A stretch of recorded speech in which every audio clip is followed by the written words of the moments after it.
Wow. It's so colorful. Look at how colorful this thing is.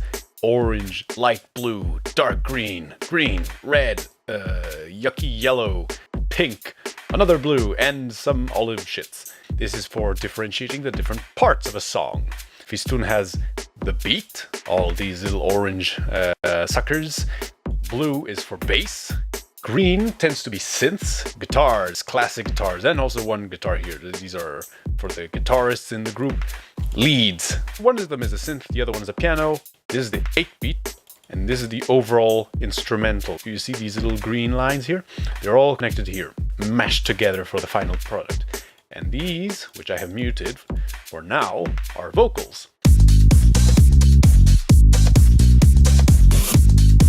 So, first you have this awesome kick. It's good, isn't it? Oh, that's got that reverb, the oomph, oomph. You got a clap. You got a snare.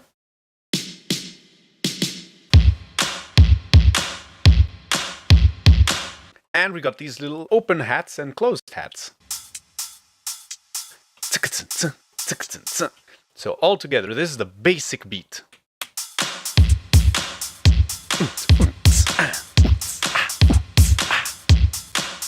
Still a little bit too simplistic. So what I had for the group, I told them, you know what? You're going to work twice as hard, record some more. You got to have metal tunings, you got to have bloops, you got to have pings, pew-pews, congas, whoops, zaps, guitar, what is that?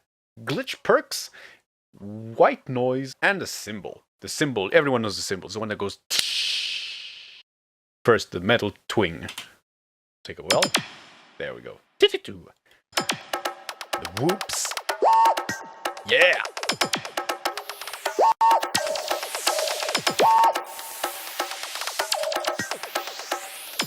Interesting. I can't find the zap. Oh, here we go. So everything all together sounds like this.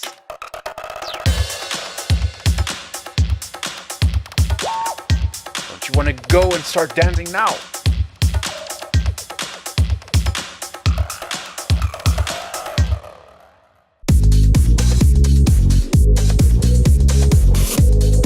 Everyone knows the bass. The bass is that low rumbling sound that everyone loves.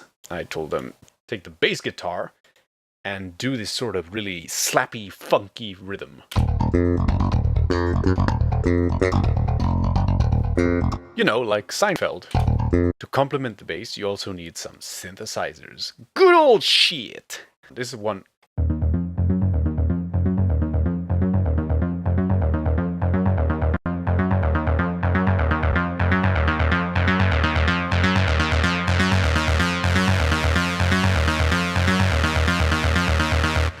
The other one is a saw.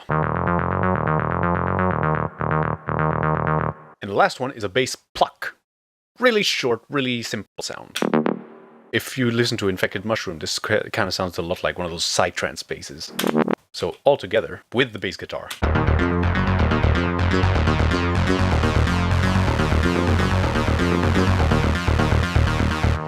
Four instruments, we get a much more complex sound.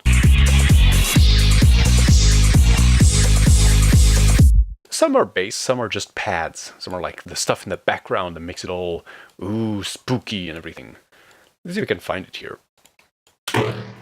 Oh, we just hit a bad note.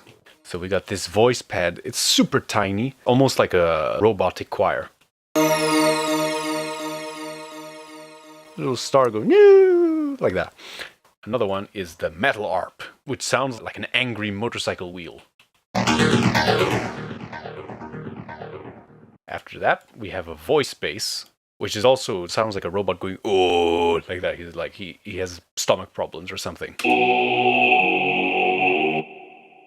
And last but not least is a good old Reese bass. Altogether, they combine to make this sort of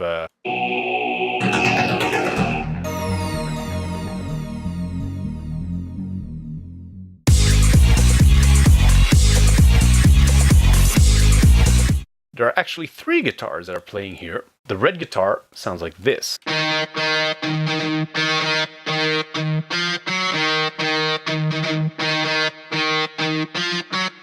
This guitar, I can't show you how the effects were made because we recorded it all with the playback and everything. Oh. Funny how this is the second guitar and it's called Saxophone.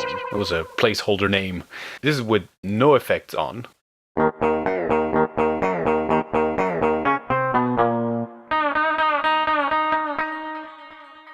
I mean, it's okay if you put the whole effect. Check this out.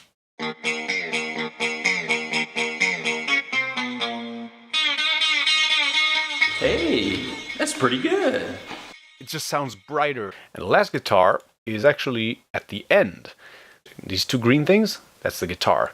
I'm just gonna put a distortion on it, put one of the effects on it so that you can hear it because it's way too quiet at the beginning.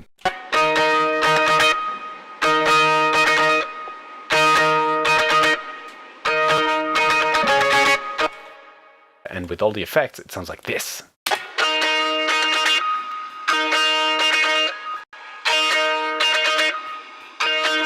I mean, it doesn't sound like there are many effects, but if you go here, you check, look at all the effects we have here compared to the other guitars. And these effects usually tend to be really subtle, so if you don't have the ears for it, I won't blame you for not hearing these.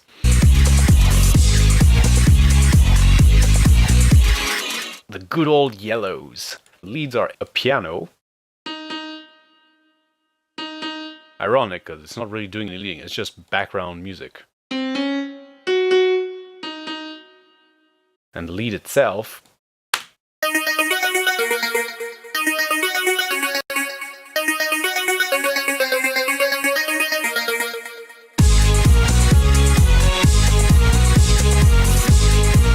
Oh yes, 8-bit.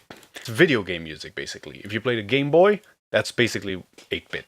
It's pretty cool. So I included this bit at the end. Square, saw, squine, and a beat. One of them will be a bass, one of them will be a lead, and the other one will be like a background synth.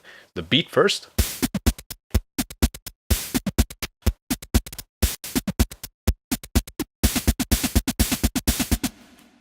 Then the squine.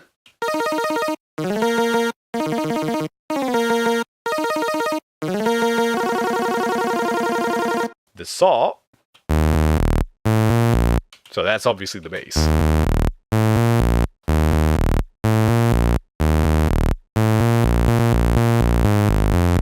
And the square.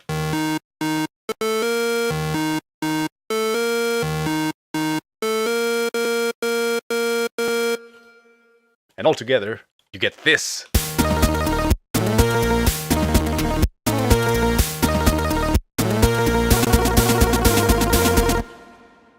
I was very happy when I made this, so you should be happy too.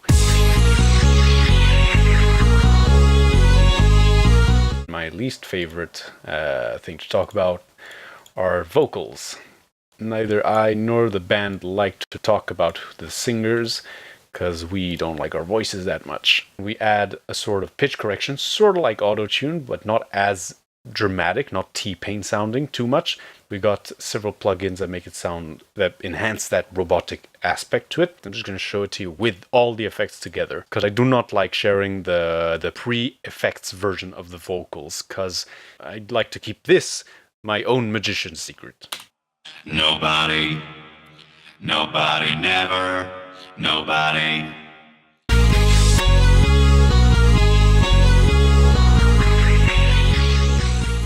Equalize everything.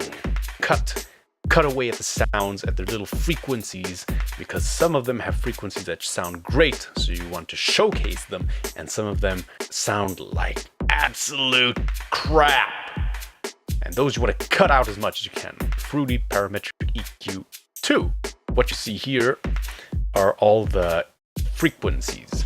Everything that goes down means it's being cut, or it's being lowered. This is a death blow if you do not do it correctly. This is the kick, okay? You can see by the levels of the colors that its focus is here and here, where I boosted them. And here, there's a slight lowering of color. This area is notorious for its muddiness. It just sounds really bad when I boost this up.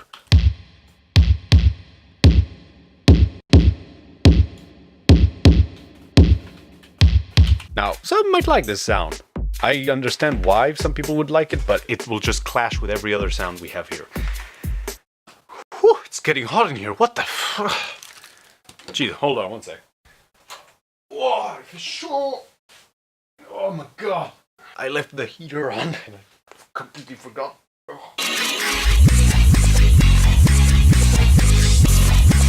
Actually, I'm gonna turn off the vocals because I do not like people listening while I'm listening. The track should sound like this.